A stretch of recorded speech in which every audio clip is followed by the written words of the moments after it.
Welcome to the Jaipur dialogues clips. आपने जिस तरह से हमारी मेन चैनल को सपोर्ट किया है, मैं यही आशा करता हूं कि उसी तरह से आप इस जयपुर डायलॉग्स क्लिप्स चैनल को भी सपोर्ट करेंगे तो सबसे पहले आपसे अनुरोध है कि इसको सब्सक्राइब कर लें। सब्सक्राइब करने के साथ साथ बेल आइकॉन ज़रूर दबा लें। लाइक करें चैनल को। लाइक करने से ही चैनल आगे बढ़ती है, वीडियो आगे जाता है। और इसको अपने दोस्तों के साथ, अपने परिजनों के साथ, सबके साथ शेयर करें। और बिल्कुल ना भूलें कि आपकी सहायता से ही ये क्लिप्स की चैनल आगे बढ़ेगी। Enjoy the clip. अगर इसकी आप तुलना करें जो अमेरिका में हो रहा है, क्योंकि ये जो भी हमारे सो कॉल्ड, देखिए, मार्क्सिज्म और कैपिटलिज्म जो है वो उसी बाइनरी के दो चेहरे हैं। और वो सारी की सारी जो बाइनरी है वो वही जो आपका जो एब्राहमिक रिलीजन में जो पढ़ाया जाता है। और जो वो पहले गॉड था, गॉड से फिर वो चर्च बन गया, चर्च के बाद वही स्टेट बन गया। अब वही स्टेट जो है वो मॉर्फ होती रहती है। कभी वो कैपिटलिस्टिक स्टेट हो जाती है, कभी मार्क्सिस्ट स्टेट हो जाती है, लेकिन है वही चीज़।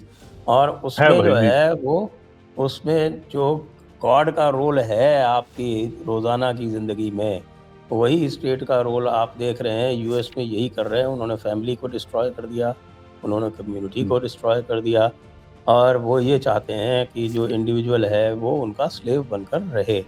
जिस तरह से आप जानते हैं कि चर्च भी जो है वो इंडिविजुअल को स्लेव बना के रखना चाहता है। और उसमें तो आपके कुरान में तो साफ साफ लिखा है कि आप अल्लाह के ग़ुलाम हैं। तो वो जो ग़ुलामी वाला जो एक शगल है वेस्टर्न स्टेट का, वो भारत में कभी नहीं था। लेकिन ये नेहरूवियन स्टेट ने, अंग्रेज़ों का था, इतना अधिक नहीं था। फिर भी मैं देखता हूँ कि समाज जो था वो काफ़ी वाइब्रेंट था, जागरूक था। लेकिन नेहरूवियन स्टेट ने तो पूरी तरह से वो सोशलिज्म ला के यही प्रयास किया कि भाई सब कुछ जो है वो स्टेट सेंट्रिक हो जाए। जी। इनफैक्ट मेरे एक चैप्टर में बात है सर कि जब ये देश 47 में आज़ाद हुआ था तो हिंदू जो थे, मैंने जो टर्म यूज किया कि India was reborn as Hindu in 1947।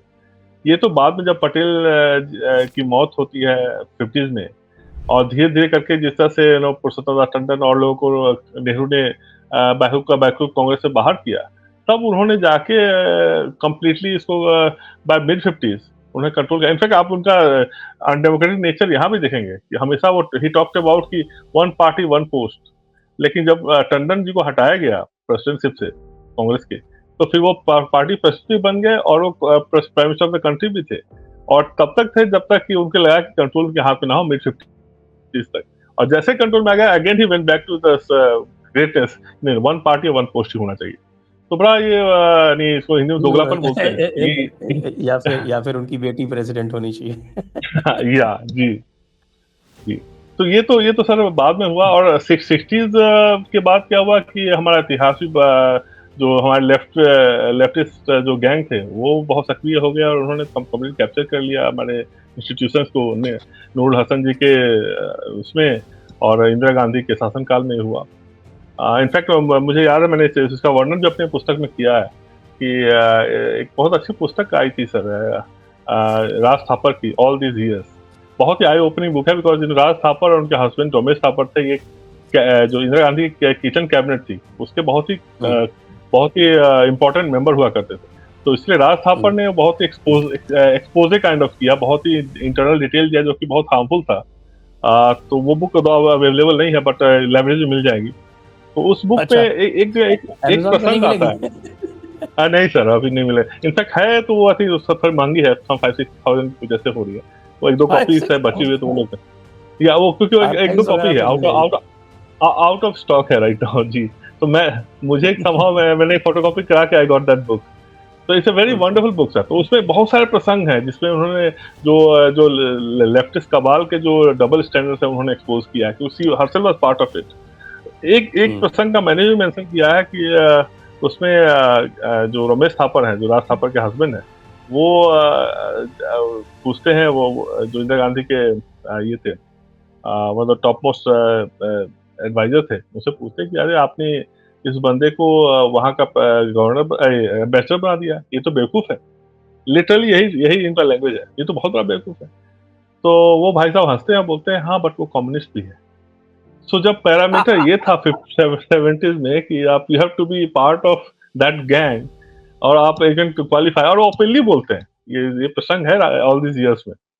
तो आप समझ सकते हैं किस तरह से उन्होंने कैप्चर किया सारे इंस्टीट्यूशन को। और स्पेशली हिस्टोरियन का तो मैं पर्सनली मैंने भी टिल मैं तो 90 लेट 90s में ही पढ़ा हूँ डीयू में। मैंने उस समय तक देखा था दबदबा, जो इनका दबदबा है, जो अभी भी है। अनफॉर्चुनेटली हमने बहुत कुछ किया नहीं है हिस्ट्री पे, हम बहुत स्लो जा रहे हैं। I think we should now, I think maybe next 5 years something good will happen. तो हमने क्या किया कि हमने फिजिकल स्ट्रक्चर जो कॉलोनियलिटी तो हटा दिया है, मेंटल वाले में अभी थोड़ा स्लो चल रहे हैं, but I think we are going, हम उस रास्ते में हैं। हाँ, लेकिन वो पंच प्रण बोले तो थे, लेकिन उस पंच प्रण के केवल दो ही बिंदुओं पर काम हो रहा है। आपको ध्यान है ना, वो जी, 2022 के इंडिपेंडेंस डे एड्रेस में जी। मोदी जी ने कहा था पंच प्रण, पंच प्राण बोलते हैं उसको कई बार वो। बट मैं तो वो जी, जो पंच प्रण पंच प्रण। थे, उसमें से पॉइंट नंबर 1 है विकसित भारत। उस पे तो खूब काम हो रहा है विकसित भारत। हालांकि जी, विकसित भारत के भी जो दीनदयाल उपाध्याय जिसकी बात करते हैं, वो विकसित भारत, वो विकास का उनका जो मानदंड है वो बिल्कुल अलग है। वो केवल मटेरियल डेवलपमेंट नहीं है, और उसमें स्पिरिचुअल डेवलपमेंट भी एक बहुत ही महत्वपूर्ण पहलू है। उसके बाद के जो 2 बिंदु हैं, एक तो मेंटल डीकॉलोनाइजेशन, गुलामी की मानसिकता से मुक्ति, और विरासत पर गर्व, ये 2 पॉइंट। फिर चौथा पॉइंट नॉर्मल सा है, जिसको बोलते हैं नागरिकों में एकता। फिर 5वां पॉइंट बहुत महत्वपूर्ण है, वो कहते हैं नागरिकों के कर्तव्य। नागरिकों का कर्तव्य कर्तव्य। यदि आप देखें तो उसका अर्थ होता है धर्म। जी हाँ, जी हाँ। तो अब इससे लगता है कि साहब इंटेंशन तो है, और मोदी जी यदि कह रहे हैं, सोच समझ के कह रहे हैं, तो माइंड में कहीं है। तो अब वो कैसे प्रस्फुटित होगा वो हमें पता नहीं। आई थिंक हम उस डायरेक्शन में बढ़ तो रहे हैं। मैं जैसे बनारस भी गया था तो मैंने चेंजेस देखे हैं, एंड फिजिकली तो बनारस बहुत बदल गया है, घाट पे आप जाएं साहब। लेकिन धीरे धीरे क्या हुआ कि मेंटल वहाँ भी जैसे यंग पॉपुलेशन आ रहा है। जैसे मैं इस बार गया था, मैं 2014 में भी गया था, 13-14 में गया था। तो मैंने जो एक डिफरेंस पाया अपने विजिट में सर, कि 13-14 में जो मेजोरिटी ऑफ पीपल जो वहाँ जाते थे वो सीनियर सिटीजन थे मोस्टली। इस बार जो मैंने देखा था, वेरी सरप्राइज कि मेरे से लोग 30, 40, 45, 50 वाले लोग बहुत जा रहे हैं, अपने साथ परिवार को लेके जा रहे हैं, बच्चे, छोटे छोटे बच्चे को लेके जा रहे हैं। सो ये somehow I think this a very good sign that यानी एक यंग इंडिया, यंग नया भारत जो है वो अपने सिविलाइजेशनल पास्ट को देख रहा है। तो आई थिंक, बट ये जो मेंटल जो कॉलोनिटी है वो थोड़ा टाइम लगेगा, बट आई थिंक हम लोग धीरे धीरे हम getting more proud of our past. हम एटलीस्ट अपोलोजेटिक तब नहीं है for sure, most specially young generation, I can tell about them, most of them. तो आई थिंक हम उस प्रोसेस में तो बढ़ रहे हैं sir. I think but it's a long long haul.